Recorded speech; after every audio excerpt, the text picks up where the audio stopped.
Johnny Waller, As for Me and My House on American Family Radio, AFR. 3 minutes before the hour, JJ and Ron in the morning. So this past Sunday in my local church, we have a men's brotherhood. It's a prayer breakfast. And we have the traditional scrambled eggs and gravy and biscuits and bacon and sausage and coffee and a good core group of committed Christian men, a couple of stragglers, and we have a coach who is also a chaplain of a college football team. Right. And he just starts to challenge these men, and he talks about how in their football program with these new recruits, college football players, they've got a lot invested in them. He said there are 5 people assigned to each football player. 5 people know where you are 24 hours a day.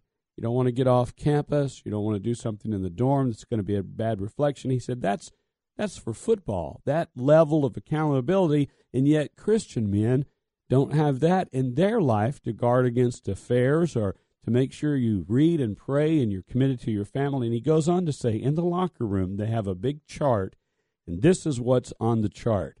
At the very bottom it says resistant. The next level up says reluctant. Then there's existent, compliant, committed, and compelled. And he said every player's name is right there on one of those lines. And the next week, you better be improving because there's a long list of ball players that want your slot. And he says at the very bottom it says resistant, and it moves on up to reluctant. There's existent, a guy that's just wearing a jersey, and that's all. He's not giving any extra. It goes on up to committed. Now that's what we're looking for. At the top it says compelled. That athlete doesn't need his girlfriend or his mama or his daddy or his high school coach motivating him. Something on the inside says, I am going to come early. I'm going to stay late. I'm giving 110%. This is important to me. And he said, that's the passion. That's what you want to see in a ball player. And then he gets in our face and says, if people will get like that about football, college football, Christian men, where are you? Where are you, men of courage? Boy, that's a good call.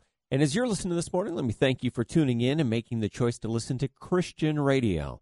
We're here to inspire you, to encourage you on American Family Radio.